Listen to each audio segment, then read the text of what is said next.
اعوذ باللہ من الشیطان الرجیم بسم اللہ الرحمن الرحیم الحمد للہ رب العالمین الرحمن الرحیم والصلاة والسلام علی سید الانبیاء والمرسلین امام المتقین خاتم النبیین سیدنا و مولانا محمد وعلی آلہ و اصحابہ اجمعین۔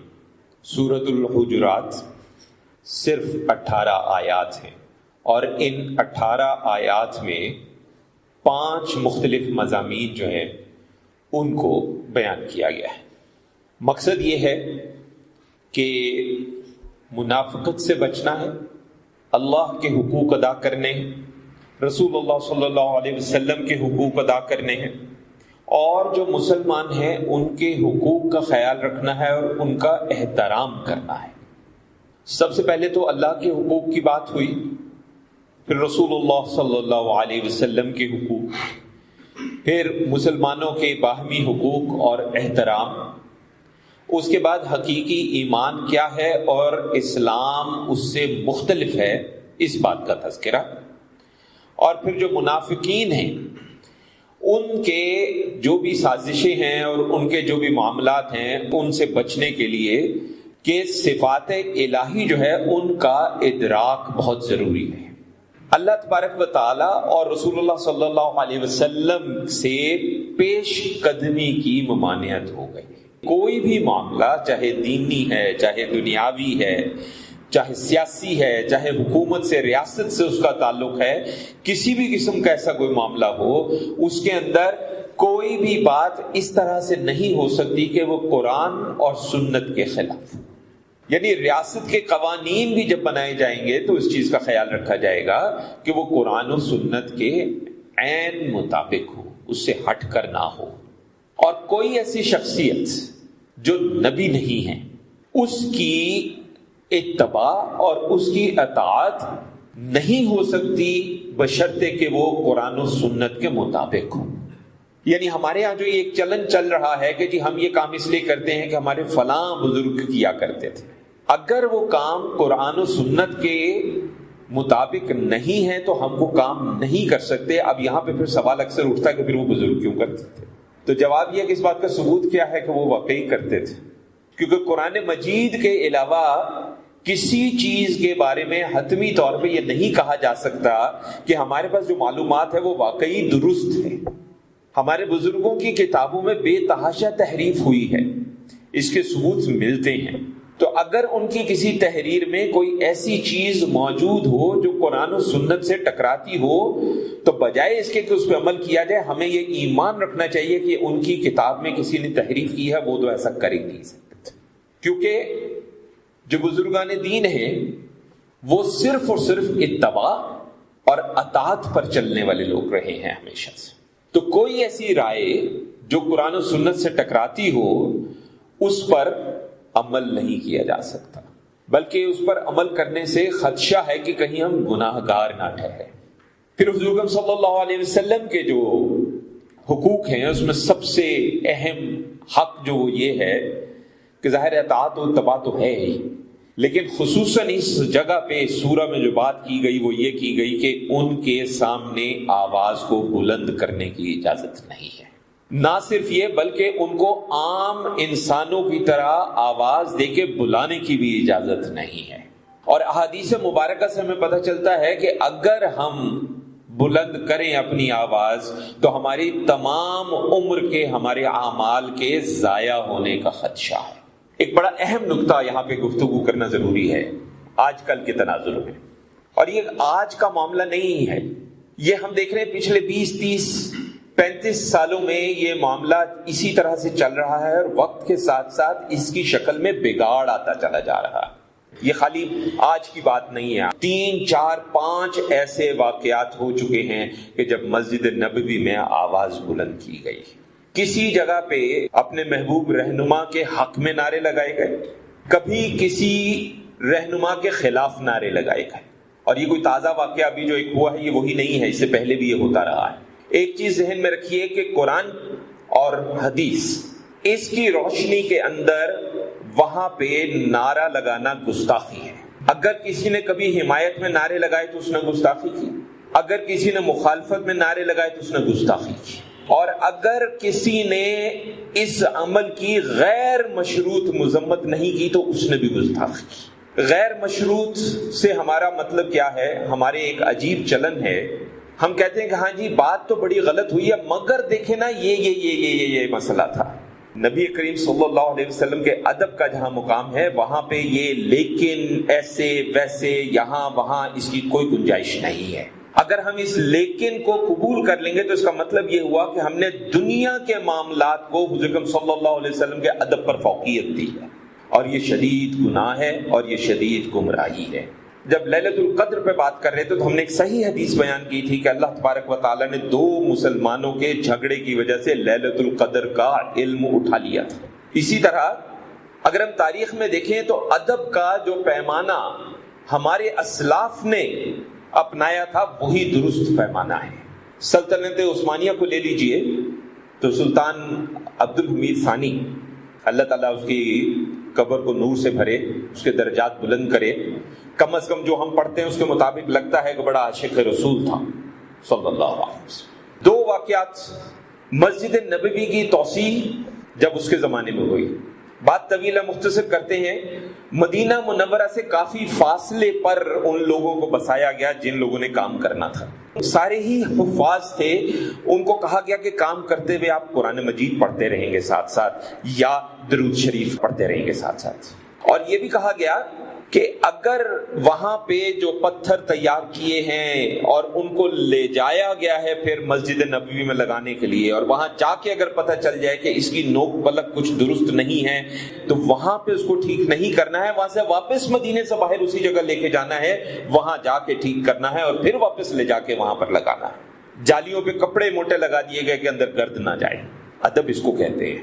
اسی سلطان کے زمانے میں جب ریلوے اسٹیشن وہاں پہ بنایا گیا اور اس کو بلایا گیا کہ آئیں جناب افتتاح کریں، اور یہ سلطان جب وہاں گیا تو اس زمانے میں وہ کوئلے سے چلنے والے ریلوے ہوتے تھے، تو اس نے دیکھا کہ وہاں پہ جو انجن ہے وہ شور کر رہا ہے، آواز آ رہی ہے، حالانکہ آج بھی آپ چلے جائیے تو وہ جگہ جو ہے وہ مسجد نبوی چھوڑے مدینہ منورہ سے بھی فاصلے پر ہے، اور سلطان کو غصہ آ گیا۔ سلطان نے جو بھی کچرا اور جو چیزیں تھی اٹھا کے اس انجن میں پھینکنی شروع کر دی، اور ساتھ میں کہتا تھا کہ نبی کریم صلی اللہ علیہ وسلم کے شہر کے پاس ایسا شور، اور وہ انجن وہاں بند ہو گیا اور وہ انجن آج بھی وہاں اسی طرح کھڑا ہے۔ یہ ہوتا ہے ادب۔ جب ہم نبی کریم صلی اللہ علیہ وسلم کی محبت پر اپنے دنیا کے کاموں کے معاملے میں یا شخصیات کے معاملے میں، چاہے ان کی حمایت میں یا ان کے اختلاف میں اپنی آواز بلند کرتے ہیں، تو اس کا مطلب یہ ہوا کہ وہ جو حضور اکرم صلی اللہ علیہ وسلم کا فرمان ہے کہ تم مومن نہیں ہو سکتے جب تک میں تمہیں سب سے زیادہ محبوب نہ ہو جاؤں، اس کی نفی ہو گئی۔ جس نے تب کیا یا اب کیا، دونوں گستاخ۔ جنہوں نے ان کی وجوہات بیان کرنے کی کوشش کی، توجیہ بیان کرنے کی کوشش کی، دلیل دینے کی کوشش کی، جسٹیفائی کرنے کی کوشش کی، وہ بھی گستاخ، اور جس نے مشروط مذمت کی وہ بھی گستاخ، کہ ہاں جی بات تو بڑی غلط ہوئی ہے لیکن دیکھیں نا یہ مسئلہ تھا۔ اللہ سے دشمنی ہے یہ، اللہ کے نبی صلی اللہ علیہ وسلم سے دشمنی ہے، یہ ادب کا مقام ہے۔ تو وہاں پہ آواز بلند کرنے کی کوئی گنجائش نہیں ہے، کسی کے لیے گنجائش نہیں ہے، نہ کسی کی حمایت میں گنجائش ہے، نہ کسی کی مخالفت میں گنجائش۔ پھر مسلمانوں کے حقوق کی بات، کہا گیا کہ فاسق کی خبر پر بغیر تحقیق کے اعتماد نہیں کرنا چاہیے۔ اب اللہ تعالیٰ معاف کرے، ٹھیک ہے بڑے بڑے اچھے لوگ بھی ہوتے ہیں، لیکن ہمیں تو ایسا لگتا ہے کہ یہ جو سوشل میڈیا ہے آج کل، جس میں واٹس ایپ اور فیس بک اور یہ ساری چیزیں ہیں، اس میں کثرت کے ساتھ فاسقوں ہی کی خبریں ہیں۔ اچھے لوگ بھی ہیں، ہر جگہ اچھے اچھے لوگ پائے جاتے ہیں، بڑے بڑے اچھے لوگ ہیں جو اسی سوشل میڈیا پہ قرآن کا پیغام پھیلا رہے ہیں، حدیث کا پیغام پھیلا رہے ہیں، دین کا پیغام پھیلا رہے ہیں، فقہی معاملات بیان کر رہے ہیں۔ اللہ تعالیٰ ان کے درجات بلند کرے، ان کی کوشش کو قبول فرمائے اور ان کے نامہ اعمال کو انوار سے بھرے۔ کتنے لوگ ہیں جو واقعی اللہ کے رسول صلی اللہ علیہ وسلم کی احکامات کے مطابق زندگی گزار رہے ہیں اور وہاں پہ صحیح معلومات ہمیں دے رہے ہیں۔ کئی بار ایسا ہوا کہ جناب کوئی تصویر آئی، ساتھ میں خبر آئی، بعد میں پتہ چلا یہ تو اس معاملے کی تصویر ہی نہیں تھی، اور ساتھ میں نیچے لکھا ہوتا ہے کہ جناب یہ آگے فوری طور پہ جو ہے وہ لازمی پیش کریں۔ کئی بار حدیث پیش کر دی جاتی ہے، حضور اکرم صلی اللہ علیہ وسلم کی فرمان مبارک یہ ہے، پتہ کرتے ہیں جھوٹ ہے، آپ نے تو یہ کہا ہی نہیں۔ صحابہ کرام رضوان اللہ تعالیٰ علیہم اجمعین سے چیزیں منسوب کر دیتے ہیں، علی رضی اللہ عنہ نے فرمایا، ابو بکر رضی اللہ عنہ نے فرمایا، ولیوں کے ساتھ جوڑ دیتے ہیں، بعد میں جب دیکھیں تو پتہ چلتا ہے ایسی تھی، انہوں نے کوئی بات ہی نہیں کی تھی، جھوٹ ہے۔ اور ہم بغیر تحقیق کے یہ چیزیں آگے پھیلا رہے ہیں۔ روز قیامت اللہ کے سامنے جب ہمارا نامہ اعمال پیش ہوگا، وہاں پہ ہم کیا جواب دیں گے؟ تو ہم تو سمجھتے ہیں کہ یہ جو سوشل میڈیا کا موجودہ چلن ہے، یہ موجودہ چلن جو ہے وہ اسی، یہ جو ابھی ہم نے بات کی کہ مسلمان کے لیے لازم ہے کہ کسی بھی فاسق کی خبر پر بغیر تحقیق کے اعتماد نہ کرے۔ ظاہر ہے سوشل میڈیا پہ ہمیں کیا پتا کہ کون نیک پرہیزگار ہے، کون متقی ہے اور کون فاسق ہے۔ ہمارے کتنے لوگ ہیں جو نماز پڑھتے ہیں، جو بے نمازی ہے کیا وہ فاسق نہیں ہے؟ اور وہ جب آپ کو اس طرح کی خبریں پہنچائے گا، فلاں نے یہ کر دیا، فلاں نے وہ کر دیا، فلاں نے یہ کیا، اور ہم اس کو یقین کر لیں اور اس کو آگے پھیلا دیں، معاشرے میں فتنہ پھیلائیں، جبکہ کہا گیا آپس کے تعلقات کو درست کرنا اور درست رکھنا ضروری ہے۔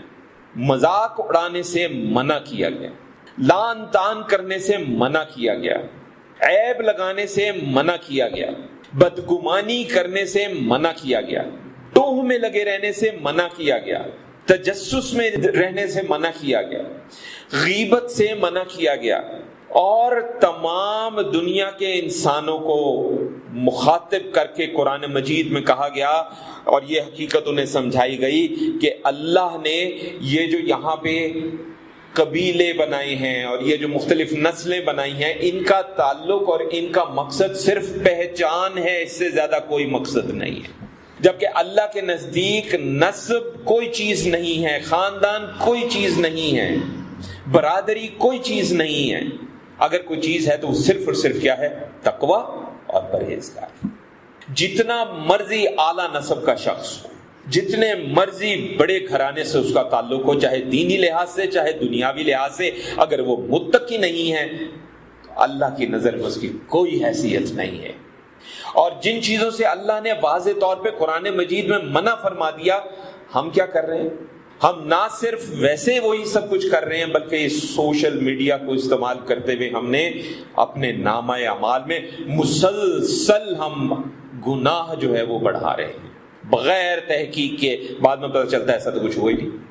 کچھ دیہاتی مسلمان ہوئے تو ان کو خاص طور پہ کہا گیا، یہ وہ لوگ تھے جو فتح مکہ کے بعد جب ایک سیاسی غلبہ ہو گیا تو اس وقت بڑی تیزی سے اسلام کی طرف راغب ہوئے۔ دین نے انہیں رد نہیں کیا، لیکن ساتھ میں یہ بھی کہہ دیا کہ کیا تم سمجھتے ہو کہ تم ایمان لے آئے ہو، لیکن حقیقت تو یہ کہ ایمان تو تمہارے دلوں کے قریب سے بھی ابھی نہیں گزرا، یہ کہو کہ ہم اسلام لے آئے۔ عید الفطر پہ ہم نے اس موضوع پہ گفتگو کی تھی کہ ہمارے پاس 3 طبقات ہیں، درجہ اسلام کے لوگ جن کو مسلمین کہا گیا، درجہ ایمان کے لوگ جن کو مومنین کہا گیا، اور درجہ احسان کے لوگ جن کو محسنین کہا گیا۔ تو یہ ہمارے لیے لازم ہے کہ ہم مسلمین کے درجے پہ محنت کریں اور ترقی کر کے مومنین کے درجے تک پہنچیں، اور مومنین کے درجے پہ پھر ہم محنت کریں اور ترقی کر کے محسنین کے درجے تک پہنچیں، کیونکہ یہی ہمارا دین ہم سے مانگتا ہے۔ اور محسنین کا درجہ وہ ہے جہاں پہ اخلاص آ جاتا ہے، ہمیں گنتیوں سے نکل کے خلوص میں داخل ہونا ہے، کہ خلوص کے ساتھ کہا ہوا ایک سبحان اللہ بغیر خلوص اور ریا میں کہے ہوئے سبحان اللہ کی ہزاروں تسبیحات پر بھاری ہے۔ یہ اخلاص جو ہے یہ درجہ احسان سے متعلق چیز ہے۔ پھر منافقین کو خالص ایمان اختیار کرنے کا ان کو ترغیب دی گئی، خالص ایمان لاؤ، عمل اختیار کرو۔ یہ وہ لوگ تھے اور آج بھی ہیں کہ جو اپنے ایمان لانے کو اللہ پر احسان سمجھتے ہیں اور استغفر رسول اللہ صلی اللہ علیہ وسلم پر احسان سمجھتے ہیں، جبکہ ان کا اللہ پر کوئی احسان نہیں ہے۔ قرآن کہتا ہے کہ یہ اللہ کا ان پر احسان ہے کہ ان کو اسلام کی طرف آنے کا راستہ ملا ہے۔ ہم اگر مسلمان ہیں اور ہمیں نظر آتا ہے کہ منافقت کی کوئی نشانیاں ہیں، جو نشانیاں بیان ہوئی قرآن و حدیث میں، وہ کیا ہیں؟ بد زبانی، گالن گلوچ کرتا ہے، منافقت کی نشانی ہے. عہد توڑتا ہے، منافقت کی نشانی. جھوٹ بولتا ہے، منافقت کی نشانی. اگر ہمیں لگتا ہے کہ ہم میں کہیں یہ کوتاہیاں ہیں تو کس چیز کی ضرورت ہے؟ اس کے لیے پھر اللہ کی صفات کا ادراک ہونا ضروری ہے. اللہ جو ہے وہ عالم الغیب ہے، وہ ہماری نیتوں سے بھی واقف ہے اور ہمارے اعمال سے بھی واقف ہے، پوری طرح باخبر ہے. اس لیے کامل اخلاص کے ساتھ اللہ اور اللہ کے رسول صلی اللہ علیہ وسلم کی اطاعت کرنی ضروری ہے. اگر ہم ریاکاری میں کچھ کرتے ہیں تو ہم کس کو بیوقوف بنانے کی کوشش کر رہے ہیں، یا ہم کس کے ساتھ مکر کر رہے ہیں. اور اللہ جانتا ہے کہ ہمارے دلوں میں کیا ہے. اللہ جانتا ہے کہ ہم یہ کام جو ہے، یہ عمل جو ہے خلوص کے ساتھ کر رہے ہیں یا بدنیتی کے ساتھ کر رہے ہیں. اس لیے اگر ہم سمجھتے ہیں کہ اس طرح سے کام کر کے ہمیں آخرت میں نجات حاصل ہو جائے گی تو یہ ایک احمقانہ خیال ہے. ایسا بالکل نہیں ہونے والا. جب تک، اور اس پہ حدیث مبارکہ بھی موجود ہے، دیکھیں جب کہا گیا کہ مسلمان کون ہے، ابھی ہم مومنین اور محسنین کی بات نہیں کر رہے، ابھی ہم اسلام، درجہ اسلام کی بات کر رہے ہیں. مسلمان کون ہے؟ تو بہت سی ہمیں نشانیاں بتائی گئی قرآن میں بھی اور حدیث میں بھی. اور ایک بڑی اہم نشانی کیا ہے کہ جس کے ہاتھ سے کسی دوسرے مسلمان کو تکلیف نہ پہنچے. اسی طرح جس کی زبان سے کسی دوسرے مسلمان کو تکلیف نہ پہنچے. تہمت، غیبت، جھوٹ، بغیر تحقیق کے باتیں منسوب کرنا، بد زبانی کرنا، بد کلامی کرنا، یہ سب کی سب چیزیں جو ہیں اللہ کے غضب کو دعوت دینے والی چیزیں. اور قرآن مجید اس معاملے میں بالکل واضح ہے. قرآن کہتا ہے کہ اس میں اگر ہم مسلمانوں نے اپنی اصلاح نہ کی تو پھر اللہ کے فیصلے کا ہمیں انتظار کرنا پڑے گا. ہمارے گھر میں، ہماری اولاد کے اندر نافرمان پیدا ہو جاتے ہیں، بد کلام پیدا ہو جاتے ہیں، باپ کی داڑھی کھینچنے والے پیدا ہو جاتے ہیں، ماں باپ کے ساتھ بدسلوکی کرنے والے پیدا ہو جاتے ہیں. یہ بھی عذاب کی ایک شکل ہے. اچھے بھلے کامیاب لوگ اچانک ناکام ہو جاتے ہیں. جو معاشرے میں بڑے سمجھے جاتے تھے، امراء میں شمار ہوتے تھے، وہ پائی پائی کو ترسنے لگتے ہیں. یہ بھی عذاب کی شکل ہے. ہمیں اپنی اصلاح کرنی ہے، اپنے اندر جھانکنا ہے، بد کلامی نہیں کرنی ہے، غیبت نہیں کرنی ہے، بغیر تحقیق کے کوئی بات آگے نہیں کرنی ہے، کسی کو تکلیف نہیں پہنچانی ہے. اللہ کے رسول صلی اللہ علیہ وسلم کے حقوق کا خیال کرنا ہے. نبی کریم صلی اللہ علیہ وسلم کی عزت، احترام، ناموس، اس کا خیال کرنا ہے. ہمارا رازق اللہ ہے، ہمارا رازق غیر مسلم اقوام نہیں ہے. اور ہمارا حال یہ ہے کہ ذرا سا کبھی بھی کچھ ہو جائے، کوئی ناموس رسالت کا معاملہ آ جائے، ہم کہتے ہیں نا نا نا نا، کوئی بات نہ کرنا، ہم تو بھوکے مر جائیں گے.